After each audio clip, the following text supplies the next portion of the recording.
नमस्कार प्रिय दर्शक बंधुरा जीवन और दर्शन कथा यूट्यूब चैनेले आपनादेर सबाइके आबारो एकबार जानाई सुस्वागतम। बंधुरा तुलसी पाता भगवान श्रीकृष्णेर चरणे अर्पण करले कि हय? बंधुरा आमरा हिंदुरा प्रायई तुलसी गाछ लागिए थाकी एवं तुलसीके अनेके आमरा भगवान हिसाबेও पूजित करे थाकी। এই तुलसी पाता पुजो अर्चनातेও लेगे थाके। आजकेर भिडियोते भगवान श्रीहरि विष्णु एवं तार दुई पार्षद पूर्णशील एवं सुशील एदेर कथोपकथनेर माध्यमे एकटी सुंदर काहिनी आमरा जानते चलेछि, जार माध्यमे आमरा जानबो तुलसी पाता भगवान श्रीकृष्णेर चरणे अर्पण करले कि हय। बंधुरा यदि आपनी अंतत एकबार हलेও भगवान श्रीकृष्णेर चरणे तुलसी पाता अर्पण करे थाकेन ताहले आजकेर भिडियोटी आपनार जन्य। एकबार श्रीहरि विष्णुर दुई पार्षद पूर्णशील एवं सुशील भगवान श्रीहरि विष्णुके जिज्ञासा करलेन, आमरा आपनार अनेक भक्तके दिव्य बिहारे बसिए बैकुंठे निये एसेछि। आपनार अनेक भक्तरा प्रतिदिन आपनार सेवा करे एवं समस्त प्रकार भोग तारा आपनार जन्य अर्पण करे। एई कारणे तारा सकलेई मृत्युर परे बैकुंठ लोक प्राप्त करे। किन्तु हे प्रभु आमादेर मने एकटी प्रश्न आछे। तखन भगवान श्रीकृष्ण हासते हासते बोललेन, तोमादेर मने कि प्रश्न आछे आमाके बोलो, तोमादेर सकल प्रश्नेर समाधान करा आमार कर्तव्य।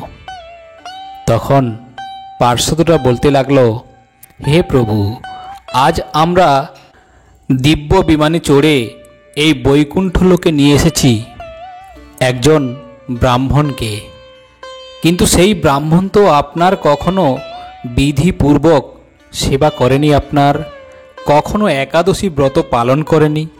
তাহলে ওই ব্রাহ্মণ এমন কোন পুণ্য করেছেন যার কারণে আপনি ওই ব্রাহ্মণকে বৈকুণ্ঠ লোকে জায়গা দিলেন? এমন কোন কার্য করেছেন যার জন্য সে বৈকুণ্ঠ লোক প্রাপ্ত করল?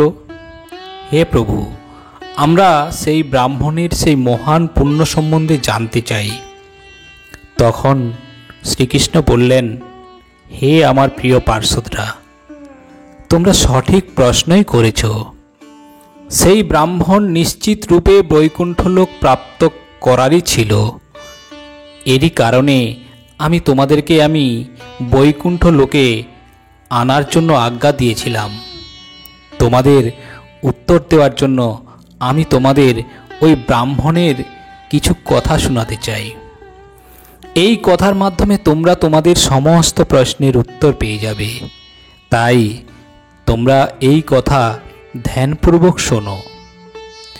যে ব্যক্তি এই কথা মনোযোগ সহকারে শুনে তার সমস্ত পাপ নাশ হয় এবং সে মৃত্যুর পর বৈকুণ্ঠ লোক প্রাপ্তি করে।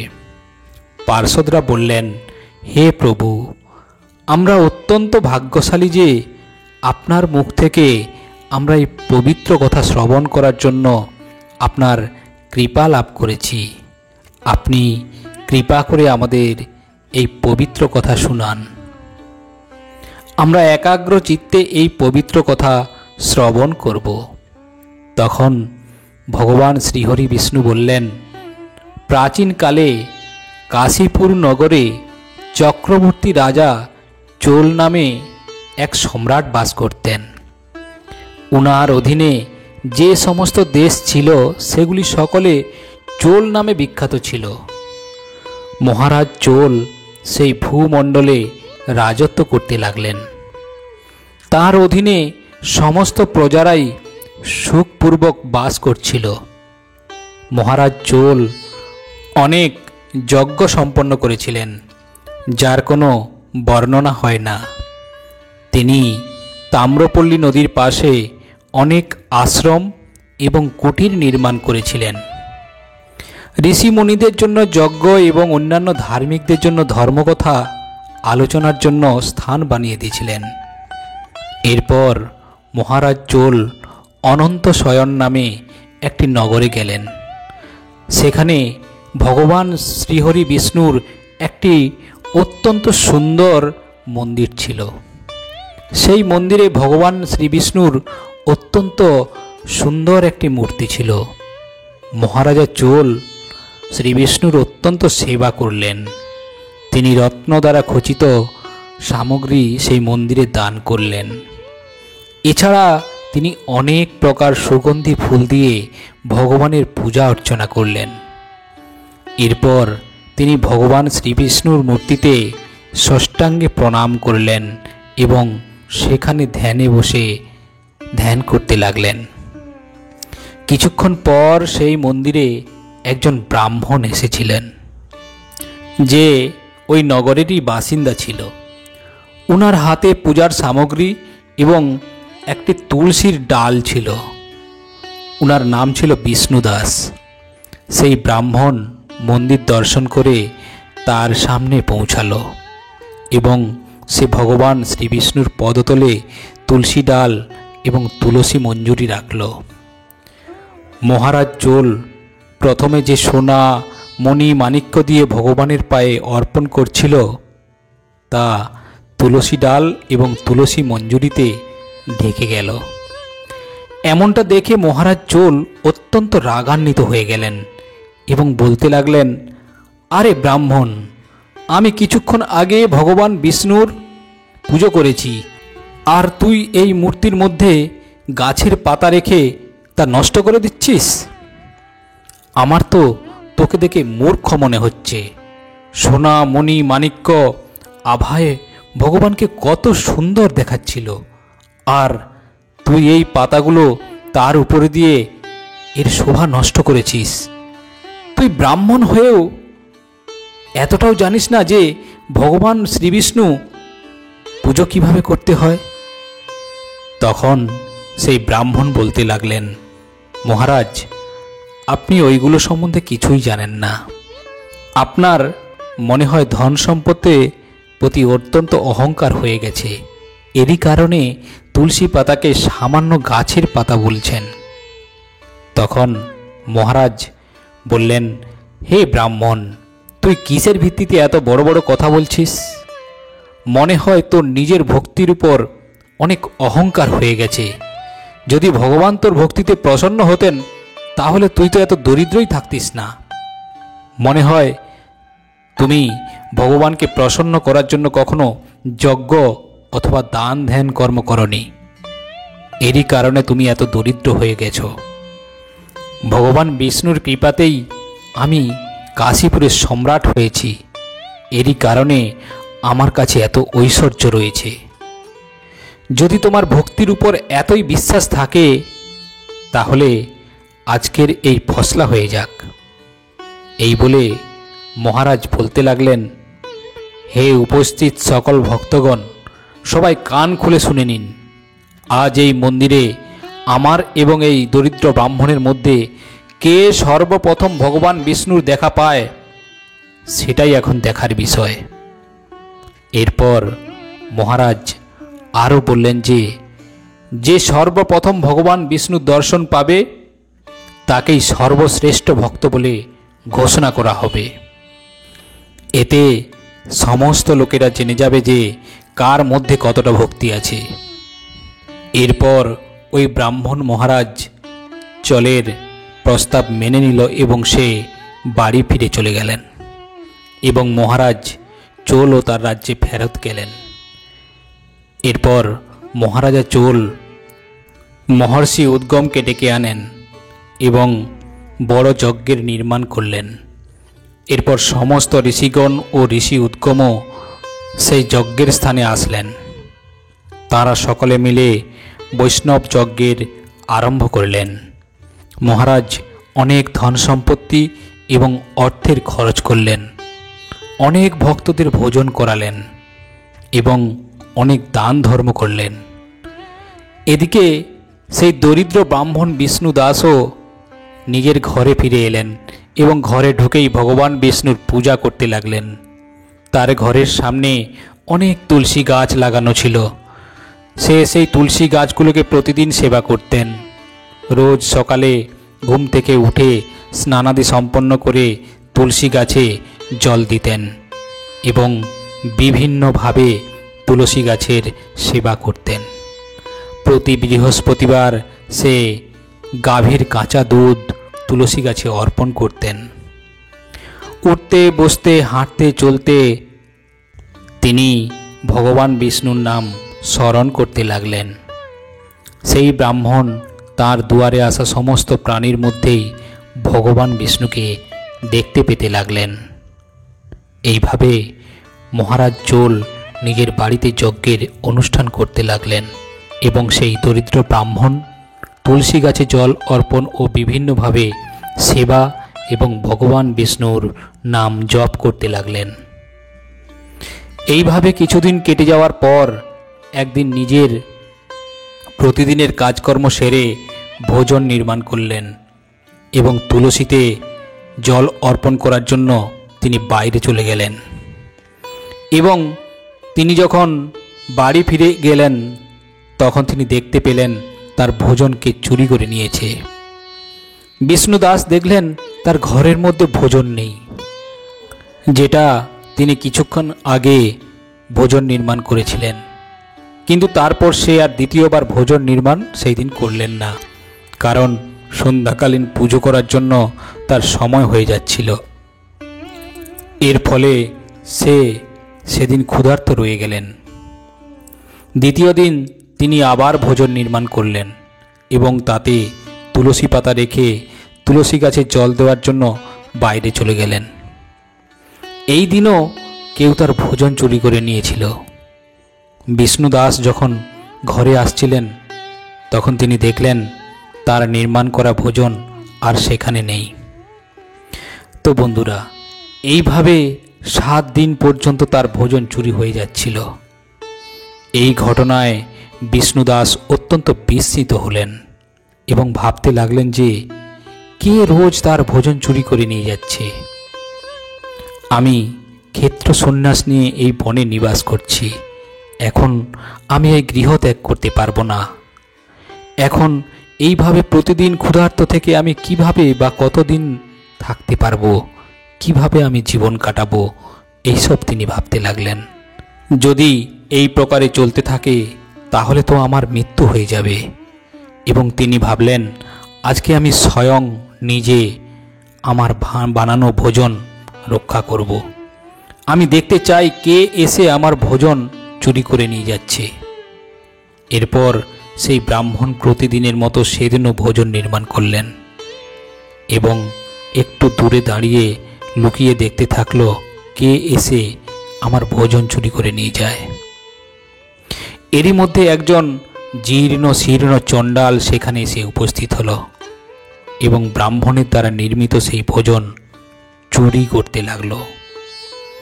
তাকে দেখে ব্রাহ্মণ বিষ্ণুদাসের তার উপর দয়া জন্মালো। সেই চণ্ডালের শরীর ছিল অত্যন্ত জীর্ণ শীর্ণ, শরীরের চামড়ার আর হাড় বলে কিছুই ছিল না। যখনই সেই চণ্ডাল ভোজন চুরি করে নিয়ে যেতে লাগলো তখন দূর থেকে বিষ্ণুদাস তাকে বলল, ভাই একটু দাঁড়াও, কেন তুমি রোজ রুক্ষ সূক্ষ্ম খাবার খাও, এই ক্ষীরটাও নিয়ে যাও। ব্রাহ্মণের কথা শুনে চণ্ডাল অনেক জোরে দৌড়াতে থাকলো। কিছু দূর গিয়ে সে অজ্ঞান হয়ে পড়ে যেতে সেখানে পড়ে গেল।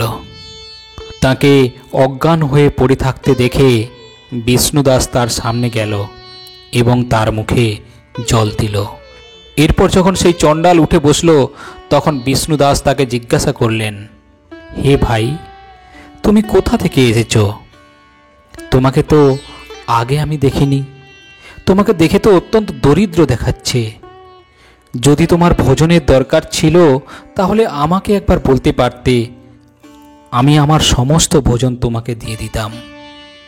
ব্রাহ্মণের কথা শুনে সেই চণ্ডাল হাসতে লাগলেন এবং সে তার রূপ ধারণ করলেন। সেই চণ্ডাল আর কেউ নন, তিনি ছিলেন স্বয়ং ভগবান শ্রীহরি বিষ্ণু। নিজের প্রভুকে নিজের সামনে দাঁড়িয়ে থাকতে দেখে বিষ্ণুদাস অত্যন্ত অবাক হয়ে গেলেন এবং সে বারবার ভগবানকে প্রণাম করতে লাগলেন। ভগবান তখন ব্রাহ্মণকে বললেন, হে বিষ্ণুদাস, আমি তোমার ভক্তিতে অত্যন্ত প্রসন্ন হয়েছি। তুমি প্রতিদিন তুলসীতে জল অর্পণ করেছ, সেবা করেছ এবং তোমার দুয়ারে আসা সকল ভক্তকে ভোজন করিয়েছ। এখন তুমি আমার এই দিব্য বিমানে চড়ে বৈকুণ্ঠ লোকে গমন করো এবং সেখানে আমার সঙ্গে নিবাস করো। এমনটা বলে ভগবান অদৃশ্য হয়ে গেলেন, অর্থাৎ ভগবান শ্রীহরি বিষ্ণু সেখান থেকে অদৃশ্য হয়ে গেলেন। এদিকে সেই সময় মহারাজ চোল একটি দিব্য রথে চড়ে বৈকুণ্ঠ লোকে যাচ্ছেন। ব্রাহ্মণ এটা দেখে অত্যন্ত রাগান্বিত হয়ে গেলেন এবং তিনি ঋষি উদ্গমকে বললেন, হে মহর্ষি, আমি সেই ব্রাহ্মণের সঙ্গে শর্ত লাগিয়েছিলাম যে কে সবার প্রথম ভগবান শ্রীহরি বিষ্ণুকে দেখতে পাবেন। আমি এত বড় বড় যজ্ঞ করলাম, দান ধর্ম করলাম, কিন্তু সেই ব্রাহ্মণ কিছু না করেও দিব্য বিমানে চড়ে বৈকুণ্ঠ লোকে যাচ্ছেন। আমি এমন কোন কর্ম করিনি যাতে ভগবান বিষ্ণু আমার উপর প্রসন্ন হননি?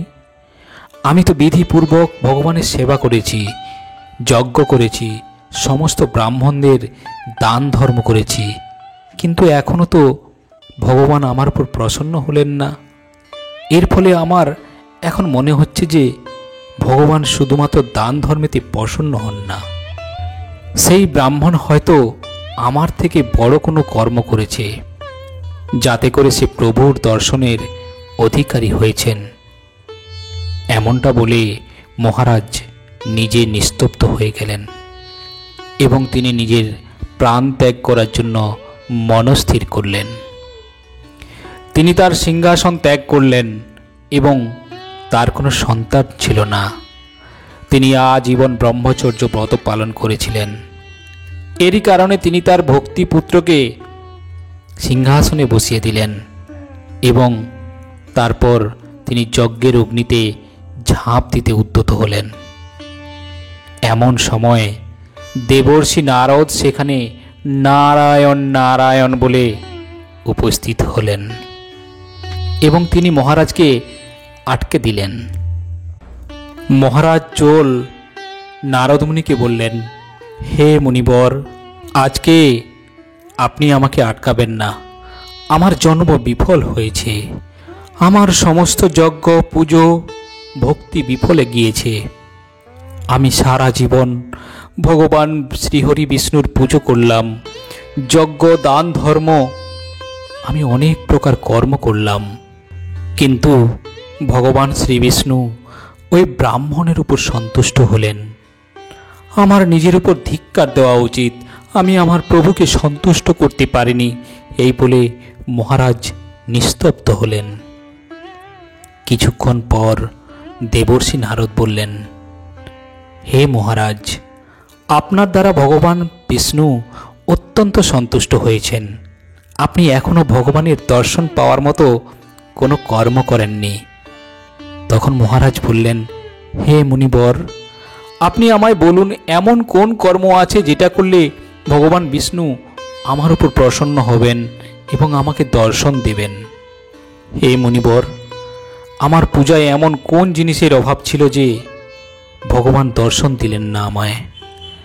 মহারাজ বললেন, আমি নানা প্রকার স্বর্ণ মণি মাণিক্য এবং বস্ত্র দ্বারা ভগবানের মূর্তি অলঙ্কৃত করেছিলাম, কিন্তু কি এমন অভাব ছিল যার কারণে ভগবান আমাকে দর্শন দেননি?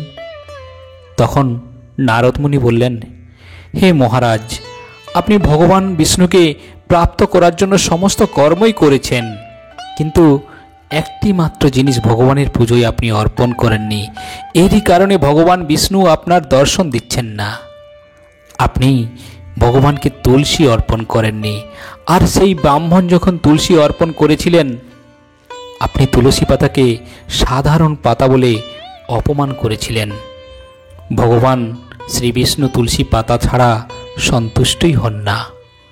আপনার দ্বারা কৃত সমস্ত যজ্ঞ, দান, ধর্ম, স্বর্ণ, বস্ত্র ইত্যাদি দ্বারা ভগবান কখনোই ততটা সন্তুষ্ট হবেন না ওনাকে তুলসী পাতা অর্পণ করলে যতটা সন্তুষ্ট হন। যদি আপনি ভগবান শ্রী বিষ্ণুর দর্শন পেতে চান, ওনাকে সন্তুষ্ট করতে চান, তাহলে ওনাকে তুলসী পাতা অর্পণ করুন। সেই ব্রাহ্মণ প্রতিদিন তুলসী গাছের সেবা করেছে, প্রতিদিন ভগবান শ্রী বিষ্ণুকে তুলসী পাতা অর্পণ করেছে, তার ভোগে তুলসী পাতা দিয়েছেন। এরই কারণে সেই ব্রাহ্মণ ভগবান শ্রী বিষ্ণুর সাক্ষাৎ দর্শন পেয়েছে। হে রাজন, আপনিও তুলসী গাছ লাগান, তুলসী গাছের সেবা পরিচর্যা করুন এবং অবশ্যই ভোগে তুলসী পাতা ভগবানকে অর্পণ করুন। দেবর্ষি নারদের বচন শুনে মহারাজ নিজের প্রতি কষ্টাঘাত লাগালেন এবং নিজের ভুল বুঝতে পারলেন। এরপর তিনি তার আশেপাশের তুলসী গাছ রোপণ করলেন এবং তার সেবা পরিচর্যা করতে লাগলেন।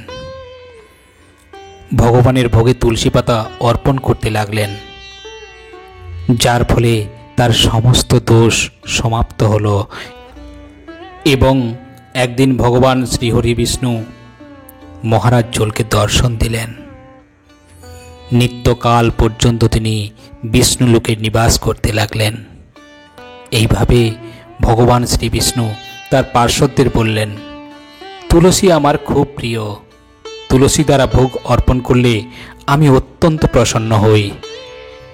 এরপর দুই পার্ষদ পূর্ণশীল এবং সুশীল বারবার ভগবান শ্রী বিষ্ণুকে প্রণাম করতে লাগলেন। তো বন্ধুরা, কেমন লাগলো আজকের ভিডিও অবশ্যই আপনারা কমেন্টস করে জানাবেন। আর সেই সঙ্গে ভিডিওটি ভালো লাগলে অবশ্যই একটা লাইক করে দেবেন আর কমেন্টস বক্সে অবশ্যই লিখুন জয় শ্রীকৃষ্ণ, রাধে রাধে। বন্ধুরা, আজ এই পর্যন্ত, আবারও আসবো পরের ভিডিও নিয়ে। ততক্ষণ ভালো থাকবেন, সুস্থ থাকবেন। নমস্কার।